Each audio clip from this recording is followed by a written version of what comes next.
بسم اللہ الرحمن الرحیم دوستو، میکسیکو کے ایسٹ میں ہزاروں میل پر پھیلا ایک ایسا گھنا جنگل ہے جہاں دور دور تک صرف درخت ہی درخت آپ کو نظر آئیں گے۔ اس گھنے جنگل کے بیچوں بیچ ایک ایسا مقام ہے جہاں پتھروں کے بیچ میں ایک چھوٹا سا راستہ زمین کی گہرائیوں میں جاتا ہے۔ آرکیالوجسٹ کی ایک ٹیم نے اسے ٹنل کے اندر جانے کا ایک فیصلہ کیا، اور ان کا یہ بھی ماننا تھا کہ اس کیو یعنی اس غار میں کچھ نہ کچھ اب نارمل ضرور ہے، کیونکہ یہ راستہ کافی تنگ اور کالے اندھیروں میں ڈوبا ہوا تھا۔ اسی وجہ سے اس کے اندر بغیر پروفیشنل ایکوپمنٹ کے جانا خطرناک تھا۔ اگلے کئی گھنٹوں کی محنت کے بعد آرکیالوجسٹ، جو کہ 230 فٹ نیچے اس کیو کے باٹم تک پہنچ چکے تھے، ان کو یہاں کچھ خاص ہی دیکھنے کو نہیں ملا، لیکن پھر اچانک ان کی نظر ایک سیکرٹ چیمبر کی طرف پڑی۔ اس کی انٹرنس کو ایک طرف سے بند کیا گیا تھا، لیکن سوال یہ ہے کہ اس ویران جنگل میں زمین سے 200 فٹ نیچے کیو کے باٹم پر سیکرٹ چیمبر آخر کس کا تھا، اور اس کو کب اور کیوں بنایا گیا؟ ناظرین، میکسیکو کے ایسٹ میں موجود یہ گھنا جنگل تقریباً 30 لاکھ اسکوائر کلومیٹر کے ایریا پر پھیلا ہوا ہے۔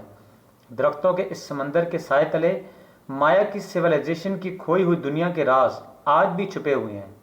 پاسٹ میں ہزاروں سال تک یہ پورا جنگل مایا سویلائزیشن کے ہولڈ میں ہوا کرتا تھا۔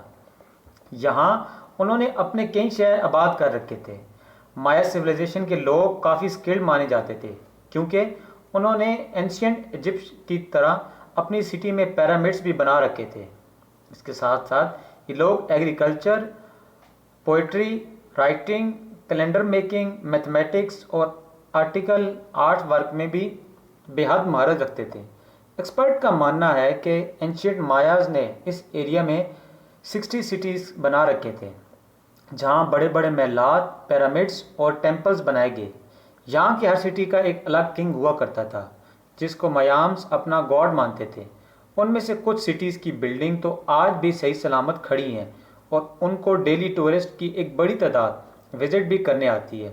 لیکن اس گھنے جنگل میں جہاں کوئی پراپر روڈ نیٹ ورک بھی نہیں ہے، اور اس کے اندر ہزاروں سال پہلے بسنے والے مایا سویلائزیشن کے راز پورے شہر اور کئی سٹرکچر بھی چھپے ہوئے ہیں اور زمین کے اندر دھنس چکے ہیں، تو کچھ درختوں کو سائے نے انسانی آنکھوں سے اوجھل کر رکھا ہے۔ لیکن ماڈرن ٹیکنالوجی کے استعمال سے مایا سٹیز کے ہڈن سٹرکچرز کو ڈھونڈا جانے لگا ہے۔ ایکسپرٹس اب لیڈر ٹیکنالوجی کی مدد سے درختوں کے اس سمندر کے نیچے چھپے ہوئے سٹرکچرز کی نشاندہی کر سکتے ہیں۔ لیڈر، جس کا مطلب لائٹ ڈیٹیکشن اینڈ رینجنگ، یہ ایک ایسی ٹیکنالوجی ہے جس میں ایئر پلین سے زمین پر لیزر پلسز پھینکی جاتی ہیں، اور یہ لیزر پلسز درختوں کو بائی پاس کرتے ہوئے زمین سے ٹکرا کر واپس ایئر پلین پر سینسر تک پہنچتی ہیں۔ پھر اس ڈیٹا کو پروسیس کر کے گراؤنڈ کی ایک شیپ تیار کی جاتی ہے۔ یہ ایک ایسا ہی ہے جیسے ایکس ریز ہماری باڈی کی بونز کا ایک نقشہ تیار کرتی ہیں۔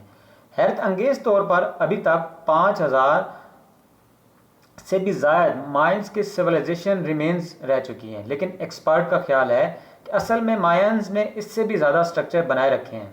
یہ سوال اتنا امپورٹنٹ نہیں ہے کہ مایانز نے آج سے ہزاروں سال پہلے کتنے سٹرکچرز بنائے تھے، بلکہ اصل مسٹری تو یہ ہے کہ اتنی بھاری پاپولیشن والے پورے کے پورے شہر چھوڑ کر مایانز آخر کہاں گئے، اور ان لوگوں کو زمین نگل گئی یا آسمان ان کا پھوٹ پڑا۔ اتنے پاورفل ہونے کے باوجود وہ کون سی ایسی چیزیں ہیں جو کہ کمزور پڑ گئی تھی کہ آج ان کا اس جگہ پر نام و نشان بھی نہیں رہا؟